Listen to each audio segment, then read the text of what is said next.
What's up, YouTubers? Jose Quiñones de CNC here. Today we're going to look at spot welders. First, we're going to start with a quick demonstration. Then we're going to look at the theory on how they work. And finally, we're going to make our own by using the ubiquitous microwave transformer. Now, I think I know what you're going to say.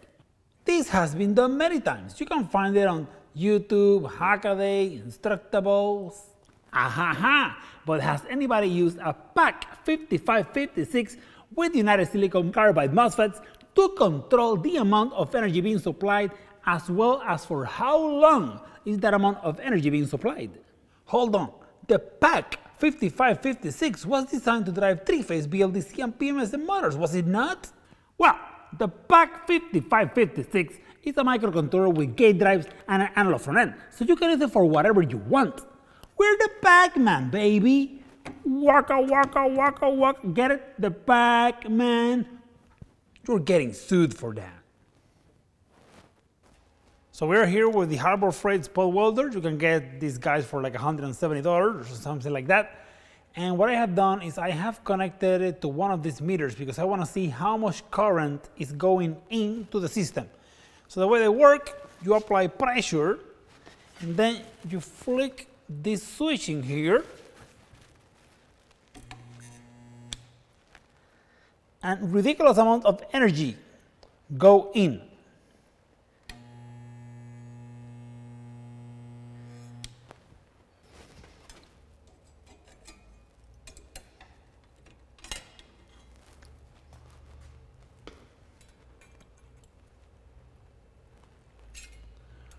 So as you can see, that is the kind of welding that took place. I mean, these two puppies are jointed for good.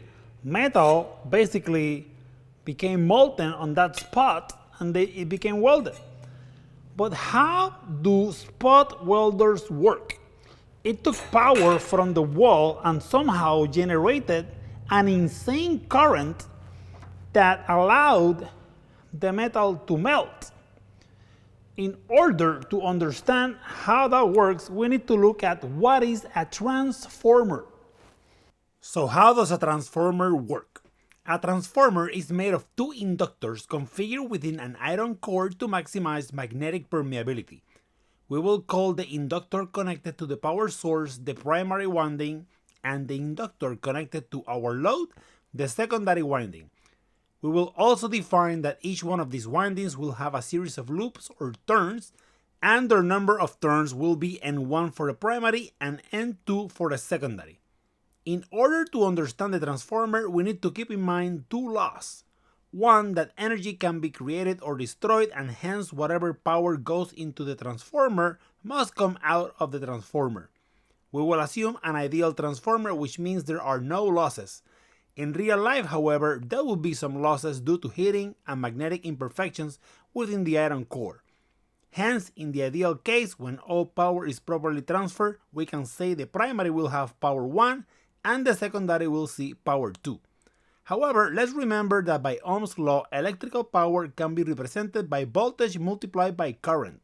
As a result, the power on the primary is primary winding voltage multiplied by its current, and likewise the power on the secondary winding will be equal to the secondary winding voltage multiplied by its respective current. And because energy can be created or destroyed, primary power must equal secondary power. The second law we will consider is Faraday's law, which states that a current flowing through a conductor will generate a magnetic field, and conversely a magnetic field crossing a conductor will generate a current. In order to illustrate this, let's assume that I have a sinusoidal voltage source at the primary. It is important to note that for a transformer to operate as intended, the applied voltage must be changing in nature. If a 10-volt AC 60 Hz signal is fed into our primary winding, a 60 Hz magnetic field will be generated within the transformer. This magnetic field will interact with the secondary winding, inducing a respective voltage on the secondary winding. But what voltage? We now return to the number of turns which made the transformer winding. To make it easy, I drew the primary winding with 10 turns. Since we're applying a 10-volt AC signal, we can say each turn has 1 volt across them. Now let's imagine the secondary winding is made of 5 turns. Since the transformer represents a coupled system, whatever voltage drop a loop in the primary winding experiences must be the same on the secondary winding. In other words, since a loop on the primary represents 1 volt AC, a loop on the secondary must also see 1 volt AC. But the secondary only has 5 loops, right? If so, the output voltage must be 5 volt AC. What we have here is what is called a step-down transformer. Step down because the input voltage at the primary winding became a lower voltage on the secondary winding. Because the secondary winding has less turns, the voltage in the secondary ends up having a smaller magnitude. Had the secondary been manufactured with more turns, then the secondary voltage would have been larger in magnitude, and this would have represented what is known as a step-up transformer. What if the number of turns is the same on both primary and secondary windings? Sounds like an useless trinket, doesn't it? Clearly, the voltage would have been the same on both sides. Well, this is actually a very useful transformer, better known as an isolation transformer. The output follows the input, but the secondary is electrically isolated from the primary. But let's go back to our step-down transformer, which is the one we will be dealing with. The casual viewer might be tempted to think that we have lost power. After all, the voltage went down. What happened to all of the other voltage? Where did it go? Let's remember, power can't be destroyed, and if the primary winding power must be equal to the secondary winding power, then this can only mean one thing. As the voltage went down, the current must have gone up. And in fact, we see that the voltage goes down by a factor of 2, 10 divided by 5. Which happens to be the turn ratio between the primary and the secondary winding. Well, turns out the current will go up by the exact same ratio. Power preserved! This is how our spot welder will work. We will decrease the voltage by a large factor, which in turn will increase the current by the same factor. The large current will cause the metal to melt, adhering both pieces in the process. In order to get our spot welding machine, we're gonna have to perform some surgery on this transformer. Is that gonna hurt? Okay, man, I promise I'll be gentle.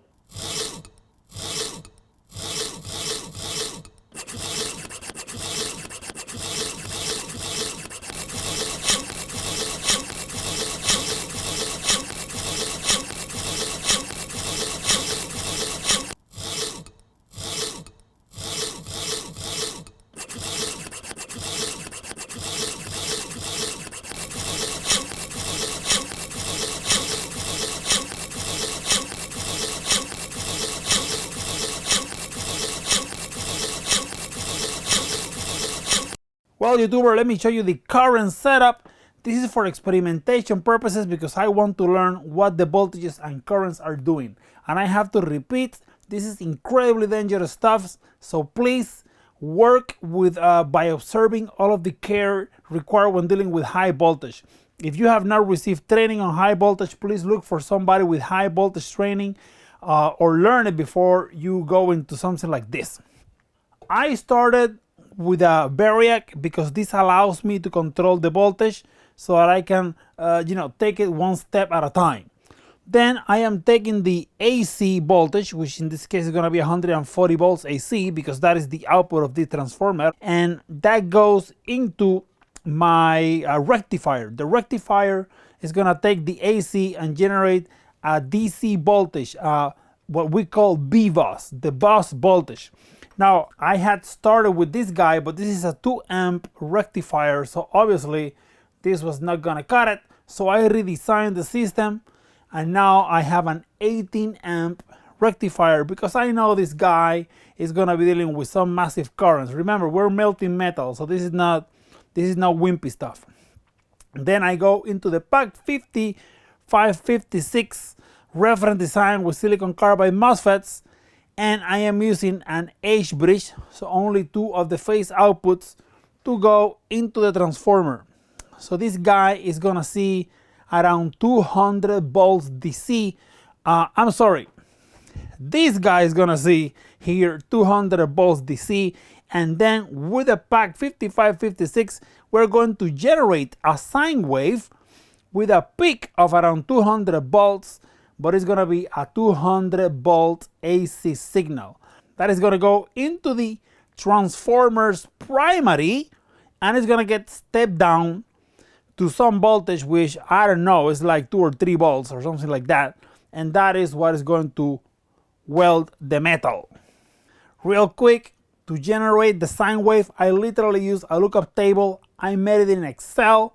It is basically a lookup table of the PWMs that I need to generate the phase outputs that will give me a sine wave voltage. Now, it is really hard to see the sine wave voltage because it is basically just a bunch of pulses, but the current will be sinusoidal.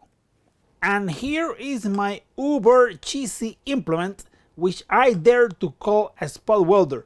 But let me tell you something, I already know this is not going to work very well, and I think the reason is because I have too much resistance on these elements. Ideally, this would have been like super thick copper so that we can limit the resistance and allowing us to get the current as high as possible. So if we limit the current, then of course that's the end of the game. We won't be able to melt the metal. You can still see some blemishes. I mean, there is some juice going through, and I have measured almost 400 amps, which is pretty amazing. But let me show you the graphical user interface to give you an idea of what is it that we can do here, or at least what is the premise of this concept. So here in the graphical user interface, there are 3 areas that I want to show you. First is the sine scale, which is basically the magnitude of the voltage that we're going to apply, and this is a percentage from 0 to 1 or 0 to 100%. Right now I'm at 50%, so out of the 200 volts, I am going to basically apply 100 volts into the transformer primary. But for how long? Well, that's basically the pulse width in milliseconds. So right now I have 1000 milliseconds, so that is 1 second.